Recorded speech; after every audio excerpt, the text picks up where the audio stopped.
ఎక్కడైనా అమ్మా నాన్న కలిసి కూతురికి పెళ్లి చేస్తారు.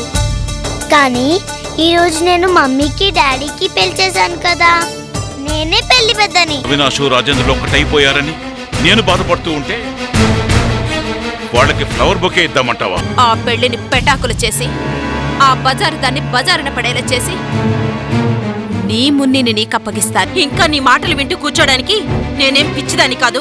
ఎవరు ఊహించలేనంత తక్కువ రేట్ కోట్ చేశాను. అయినా రాజేంద్ర ఈ టెండర్ దక్కించుకున్నాడంటే ఎలా ఎలా సాధ్యమైంది? అవినాష్ గారి మంచి ఆశయం 10 మందికి తోడ్పడాలనే సేవా దృక్పథం మనకి రక్షగా నిలిచాయి. అందుకే మనం ఈ టెండర్ సాధించగలిగాం. ఇంటికొచ్చి అంత గొడవ చేసి ఇప్పుడు శుభాకాంక్షలు చెప్పడానికి వచ్చాడేంటా అని చూస్తున్నావా? అదేం లేదు. ఇక ఆ విషయాలు మర్చిపోండి. We are friends.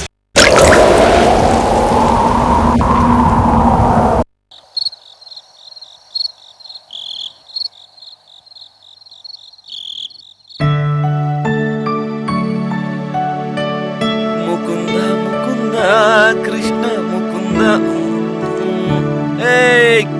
అమ్మా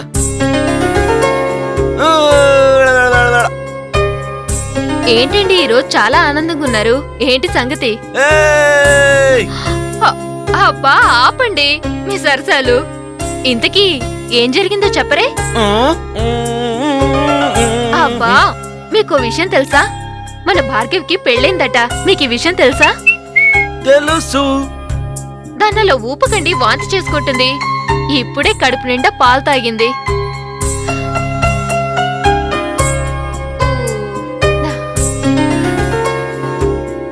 ఏమండి, మనం వెళ్ళి అవినాష్ భార్గవికి విషెస్ చెప్దామండి. చూడు, భార్గవికి నువ్వెక్కువ నేనెక్కువ. ఎంతైనా భార్గవి మీకు మొదటి భార్య కదా, మీరే ఎక్కువలేండి. అందుకే నేనే పర్సనల్ గా వెళ్ళి ఫ్లవర్ బొకే ఇచ్చి అభినందించొచ్చాను. అవును ప్రియా, నేను భార్గవిని మోసం చేశాను. తనకి తీరని అన్యాయం చేశాను. అందుకే ఈరోజు వెళ్ళి నా తప్పు ఒప్పుకొని ఇకనైనా తన జీవితం ప్రశాంతంగా ఉండాలని ఆశిస్తూ బొకే ఇచ్చొచ్చాను. మిమ్మల్ని చూస్తుంటే నాకు చాలా గర్వంగా ఉందండి.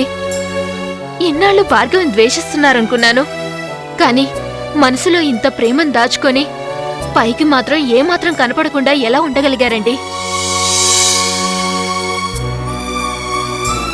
నా భర్త ఎంత ఎదిగిపోయాడో చూడ్డానికి నాకు ఈ 2 కళ్ళు చాలటం లేదండి.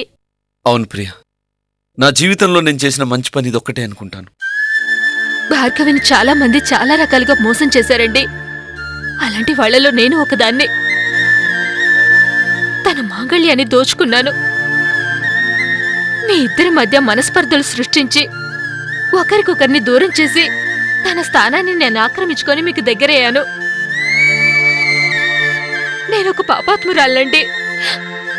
ప్రియా, కనీసం ఇప్పటికైనా భార్గవికి అవినాష్ లాంటి మంచి మనిషి అండ దొరికింది.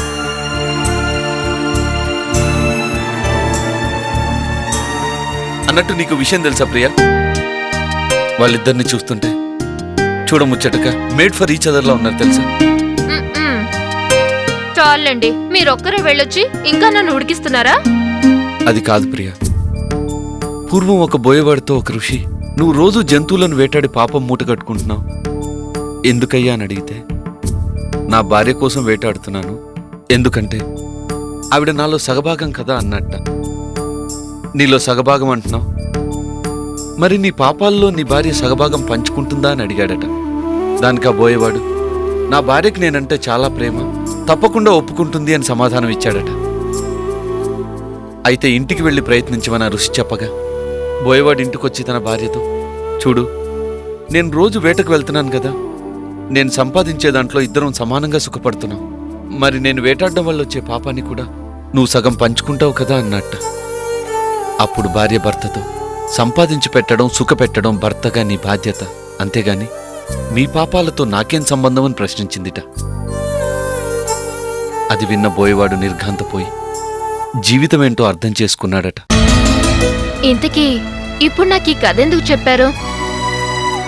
ఎందుకంటే నేను చేసిన పాపాలకి నేనే పరిష్కారం చేసుకోవాలి. అందుకే నేనొక్కడే వెళ్ళి భార్గవిని క్షమాపణలు అడిగాను.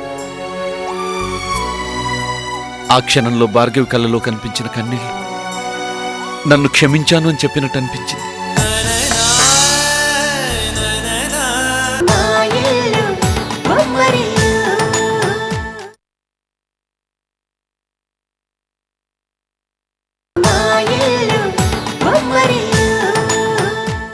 ఆ క్షణంలో భార్గవి కళ్ళలో కనిపించిన కన్నీళ్లు నన్ను క్షమించాను అని చెప్పినట్టు అనిపించింది.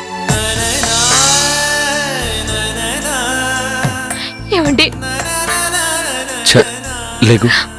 ఇదేంటి? మీలాంటి భర్త నాకు దొరకటం నా అదృష్టం అండి. ఎన్ని జన్మల పుణ్యఫలమో మీరు నాకు భర్తగా దొరికారు.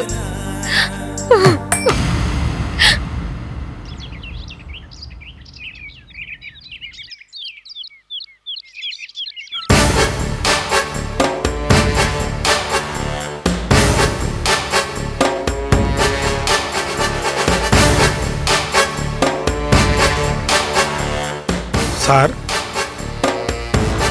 ఏంటి సార్ అంత సీరియస్గా ఉన్నారు?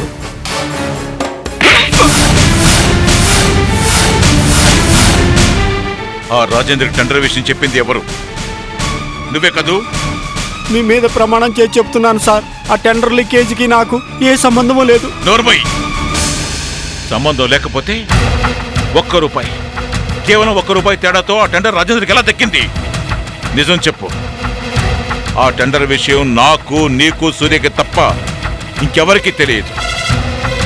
ఖచ్చితంగా నువ్వే రాజేంద్రకి చెప్పుంటావు. మీరు నన్ను అనవసరంగా అనుమానిస్తున్నారు సార్. అసలు ఆ టెండర్లో ఏం రాసిందో నాకెలా తెలుస్తుంది సార్?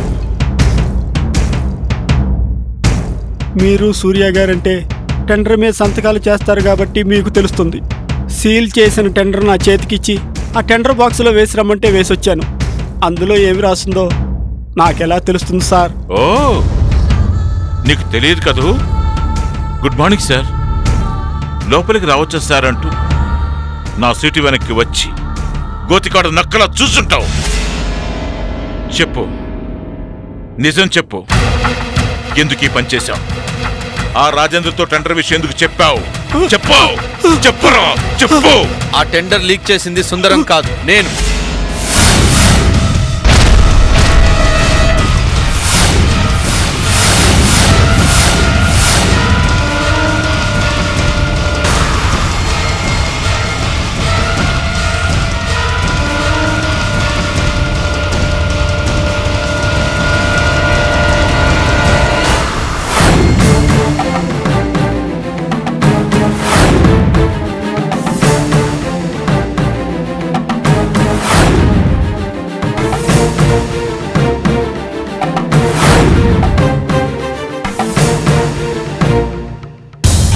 అవును, ఈ టెండర్ విషయం రాజేంద్ర గారికి లీక్ చేసింది నేనే. నువ్వా?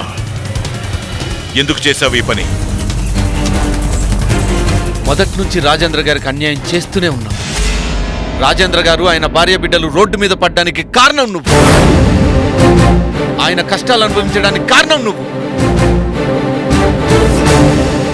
అయినా నువ్వు వాళ్ళను వదిలిపెట్టకుండా క్రూరముఖంలా వేటాడుతూనే ఉన్నావు. అందుకే వాళ్లకు న్యాయం చేయడానికే నేను ఈ పని చేశాను. సూర్య, ఇది మన సొంత బిజినెస్ అని, ఈ టెండర్ మనకొస్తే కొన్ని కోట్లు సంపాదించవచ్చునన్న విషయం మర్చిపోయావా? బిజినెస్ అంటే కేవలం కోట్లు సంపాదించడం మాత్రమే కాదు, కొన్ని విలువలకు కట్టుబడాల్సిన అవసరం ఉంటుంది. నువ్వు వాటన్నిటిని మర్చి ప్రవర్తిస్తున్నావు. రాజేంద్ర గారు నా మామగారన్న విషయం కూడా మర్చిపోయావు. రాజేంద్ర గారు నీ మావయ్య అన్న సంగతి నేను మర్చిపోయాను, కానీ నేను నీకు అన్నయ్యన సంగతి నీకు గుర్తుందా? గుర్తులేకే? చాలా బాగా గుర్తుంది. అందుకే నువ్వు చేస్తున్న పాపాలకు బాధపడుతూ సిగ్గుతో తల వంచుకుంటున్నాను. నీ పాపాలను కడిగేసుకోవడానికే ఈరోజు రాజేంద్ర గారికి ఈ టెండర్ విషయం లీక్ చేసి న్యాయం చేశాను.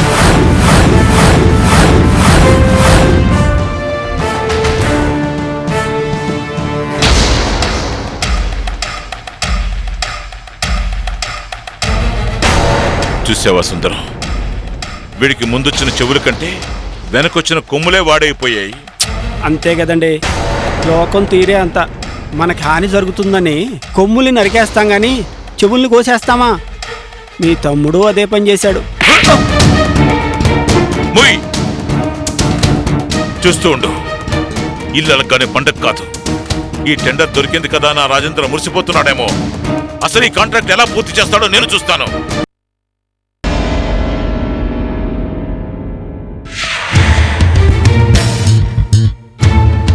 అరే, నన్ను దెబ్బ మీద దెబ్బ కొట్టి ఏదో పెద్ద మొనగాడు అనుకుంటున్నావేమో.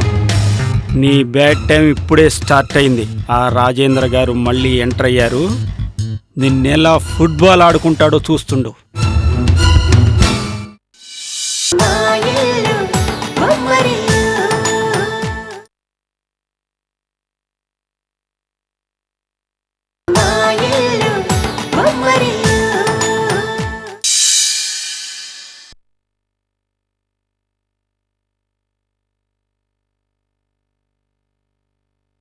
సుందరం,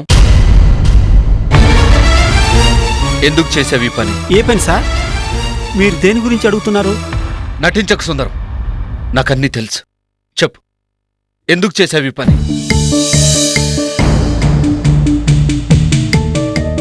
ఇన్నాళ్ళు మా అన్నయ్యతో ఉంటే తను చేసే పాపాల్లో నీకు బాగా ఉందనుకున్నాను. తన వెంట ఉండి తన దుర్మార్గాలకు ఆలోచనలు అందించి ప్రోత్సహించే దుర్మార్గుడు అనుకున్నాను. కానీ నీ మనసేంటో నాకు ఈరోజు తెలిసింది. తెలుసుకుని ఆనందించిన ఆశ్చర్యపోయాను.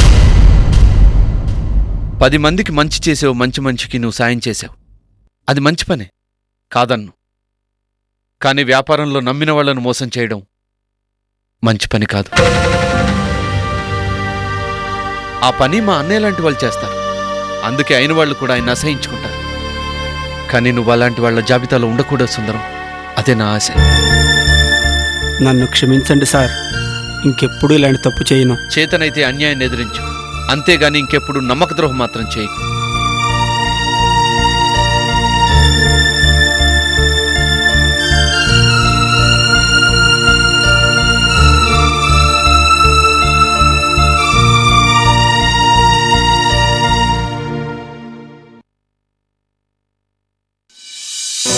అసలు సూర్య ఇలా ఎందుకు చేశాడో నాకు అర్థం కావటం లేదు. ఆ టెండర్ విషయం మనకు లీక్ చేసింది సుందరమైతే, సూర్య వాళ్ళ అన్నయ్య దగ్గర ఆ పని తానే చేశానని చెప్పి ఆ నిందని తన మీదేసుకున్నాడట. బహుశా సూర్యలో వచ్చిన మార్పై ఉంటుందండి. నేను అదే అనుకుంటున్నాను భువన. కొందరు దుర్మార్గులుగా ఉండి మంచివాళ్లుగా మారితే ఆ మంచితనానికి హద్దులుండవంట. సూర్యలో వచ్చిన మంచితనమే ఈరోజు సుందరాన్ని కాపాడింది. నాకెందుకో ఒకసారి ప్రియని చూడాలనిపిస్తుందండి. ప్రియకేం తక్కువ భువన. మొదట్లో కొద్దిగా ఇబ్బందులు పడ్డా సూర్య తన్ని పువ్వుల్లో పెట్టుకొని చూసుకుంటున్నాడు. మాతృత్వానికి దూరమైన ప్రియకి తల్లి స్థానం కల్పించి మాతృత్వంలోని మాధుర్యాన్ని అందించాడు.